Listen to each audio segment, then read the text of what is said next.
Em um anime shonen, é sempre comum o protagonista enfrentar os vilões mais perigosos da obra, mas nem sempre isso é uma regra, pois também é necessário que os personagens secundários enfrentem esses vilões para que o anime não dê destaque só para o protagonista. E bom, com Kimetsu no Yaiba também não é diferente. Teve alguns vilões principais que o Tanjiro simplesmente não enfrentou, e sabemos que os vilões principais de Kimetsu no Yaiba são as luas superiores e luas inferiores. E por isso nesse vídeo você vai saber quais foram todas as luas superiores e inferiores que o Tanjiro não enfrentou. E te garanto, o último dessa lista aqui vai te deixar indignado porque o Tanjiro não enfrentou ele. Mas antes de começar o vídeo, não se esquece de deixar seu like, se você é novo se inscreve aqui no canal e comenta aqui embaixo sua opinião. Enfim, bora pro vídeo. Haikyuu, a Lua Inferior 2.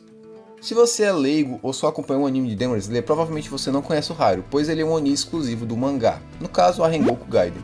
Haikyuu era um cara que trabalhava na guarda, ele era um excelente espadachim, porém com a evolução da humanidade, as espadas acabaram sendo trocadas por armas de fogo, e o Haikyuu não se adaptou a isso. Nisso ele acabou saindo da guarda e por estar desempregado acabou cometendo alguns pequenos crimes, onde as pessoas várias vezes lixavam ele. Uma dessas vezes o Muzan acabou achando ele e transformando ele em demônio. Bom, e Haikyuu começou a sua vida como oni, até que um dia ele se deu de cara com o pai do Rengoku, que na época era o Hashira das Chamas. Porém, o pai do Rengoku não estava muito bem na cabeça naquela época por conta da morte da sua mulher, então ele passou um bom tempo torturando Haikyuu, mas não chegou a finalizar ele, deixando o oni vivo. Isso fez o Haikyuu criar um ódio absurdo pelo pai do Rengoku, e o que fez ele subir na hierarquia de demônios, pegando o cargo de Lua Inferior 2. Até que um dia o pai do Rengoku é chamado para a reunião dos Hashiras, porém ele não vai porque estava muito bêbado e não queria ser mais Hashira. No caso, o Rengoku vai no lugar de seu pai, que na época o Rengoku já era um caçador comum. Porém, quando ele chega na reunião dos Hashiras, ele acaba sendo xingado pelo Sanemi, porque o Sanemi não queria que ele estivesse ali, pois ele não era um Hashira.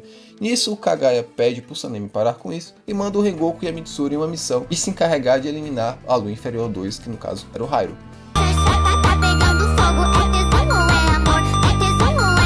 Chegando no local, o Haikyuu fica muito puto, pois ele vê o Rengoku e confunde com seu pai. Nisso, os dois acabam se enfrentando. O Haikyuu ele tinha duas habilidades, que eram seus lobos de sombra, que no caso quem acabou enfrentando ele foi a Mitsuri, e outra habilidade que ele tinha, que era simplesmente de sacar qualquer arma de dentro dele. Ele tinha uma espécie de buraco negro pelo corpo dele que ele podia sacar várias armas. E o engraçado e irônico da história é que o Haikyuu, mesmo cara que odiando armas de fogo, ele sempre usava arma de fogo para lutar contra os caçadores. Algo que também é bem interessante na obra, pois é um oni que basicamente mal usava seu Kekijutsu. Ele usava mais as próprias armas de fogo. Mano, simplesmente tem um Rengoku desviando de bala de minigun. É simplesmente engraçado essa cena. Porém, o Rengoku conseguiu derrotar o Haikyuu. E o Haikyuu ficou feliz por ter sido derrotado pelo Rengoku, porque simplesmente pela última vez ele teve o direito de ter um duelo de verdade de espadas. E a aparição do Haikyuu basicamente é antes dos eventos de Demon Slayer começar. Gyouko, a Lua Superior 5. Gyouko foi uma criança que nasceu no distrito pesqueiro, até que um certo dia seus pais foram pescar e eles acabaram não voltando. Poucos dias depois, Gyouko achou os corpos dos seus pais mortos e afogados. E em vez do Gyouko ficar com medo e traumatizado com a cena, ele acabou ficando fascinado e nisso despertou um fetiche estranho dele por gostar de coisas mortas. Nisso, Gyouko cresceu sendo uma criança que colecionava carcaças de peixes mortos, o que deixava as pessoas que moravam no local bem assustadas. Até que um certo dia uma criança foi tirar onda com a cara dele porque ele fazia isso, ele ficou puto, matou essa criança e acabou enfiando ela dentro de um vaso. Nisso as pessoas que estavam no local ficaram com muita raiva do Gyouko e acabaram lixando ele e enfiando um garfo de pesca no peito dele, deixando ele para morrer. Só que o Gyouko acabou não morrendo, ele sobreviveu. E nisso foi achado pelo Muzan, que acabou transformando ele em um demônio. Bom, nos eventos atuais, Gyouko aparece na Vila dos Ferreiros, só que o Tanjiro felizmente não enfrenta ele porque ele ficou ocupado com o Hantengo, e quem acabou enfrentando Gyouko foi o Tokito, o Hashira da Névoa. E na minha humilde opinião, isso foi até que bem feito pelo roteiro, porque sinceramente eu acho o Gyouko um vilão meio bosta, e eu acho que nem tinha necessidade do Tanjiro realmente enfrentar ele. Foi melhor mesmo o Tanjiro enfrentar a Lua Superior 4. E por isso que o Tanjiro não enfrentou ele, pois ele estava ocupado com o Hantengo. Kaigaku, a Lua Superior 6. Depois que o Muzan descobriu que a Nezuko era imune ao sol, ele acabou indo atrás dela. Nisso ele chegou na base do Boyashiki. Nisso, quando ele estava conversando com ele não esperava que aquilo era uma armadilha. Nisso o Muzan acabou sendo explodido. Só que isso não foi suficiente para matar o Muzan. Então o Muzan acabou pedindo a Nakimi para abrir o Castelo do Infinito, jogando os Hashiras lá dentro.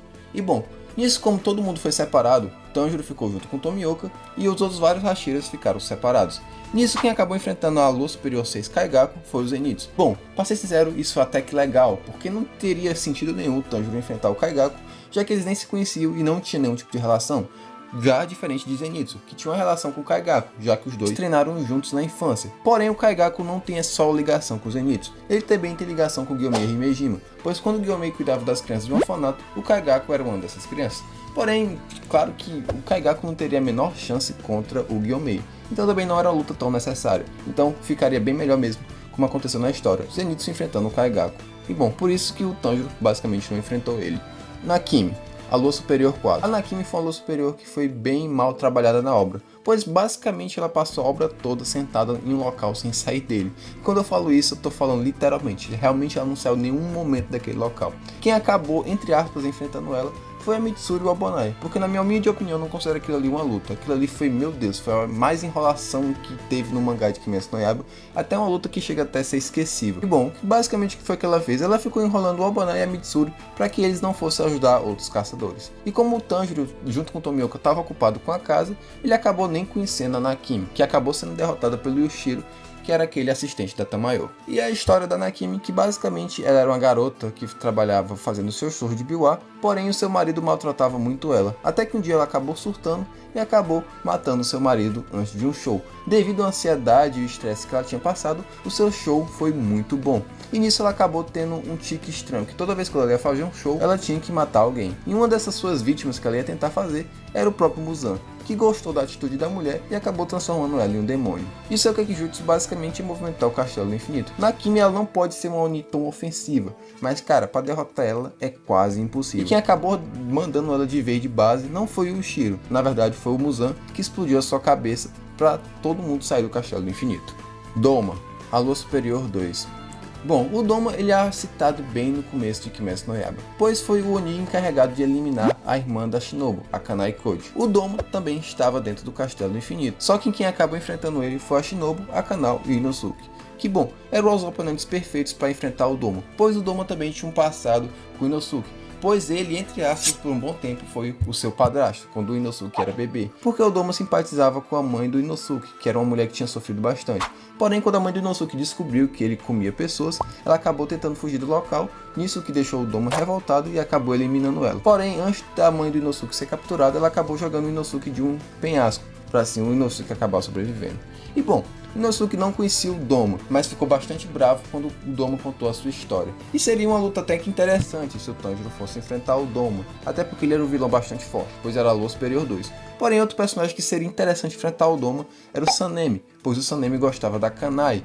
Provavelmente ele deve ter ficado muito triste com a morte dela, e não seria um oponente perfeito também para enfrentar o Doma naquela batalha. E se o Sanemi tivesse nessa luta, provavelmente a Shinobu teria sobrevivido. Claro, se o Sanemi tivesse chegado mais cedo que a Kanao. Kokushibo, a Lua Superior 1. Essa provavelmente é a Lua Superior que todos vocês queriam que o Tanjiro tivesse enfrentado. E sim, eu também queria que o Tanjiro tivesse enfrentado essa Lua Superior, porque simplesmente era perfeito. Pois o Tanjiro ele era descendente da respiração do Sol, no caso a Hime no Kami Kagura, e o Kokushibo era simplesmente o irmão gêmeo do primeiro usuário dessa respiração. No caso ele era irmão do Yorishi. E cara, ver uma luta do Tanjiro contra o Kokushibo seria simplesmente perfeito. Uma respiração do Sol contra a respiração da Lua. Dois rivais. Porém quem acabou enfrentando o Kokushibo foi Gyomei, Tokito, Sanemi e Genyo. E o Tokito era um descendente do Kokushibo. Na minha opinião, essa é a melhor luta que tem em Kimetsu no Yaiba, até mesmo no mangá. Cara, quando essa luta for animada, vai ser uma das lutas que vai parar a internet. Mas cara, sinceramente, essa luta deveria ter a presença do Tanjiro, mas não teve. Mas mesmo assim não deixa de ser uma luta muito foda. E bom, esse foi todos os vilões principais de Kimetsu no Yaiba que o Tanjiro acabou não enfrentando. Queria fazer algumas menções honrosas, no caso como aquelas 4 luas inferiores que o Muzan mandou de base logo no começo do anime, e também uma lua inferior 1 que não tem nome, só é apenas citada, que é a lua inferior 1 que o Sanemi enfrentou e acabou pegando o cargo de Hashira. Bem, esse foi o vídeo, eu espero que vocês tenham gostado, deixe seu like, se você é novo, se inscreve aqui no canal, e é isso, comenta aqui embaixo sua opinião, comenta aqui embaixo qual personagem, quais lutas vocês queriam que tivesse acontecido em Kimetsu, e enfim, é isso, valeu, falou, e até a próxima.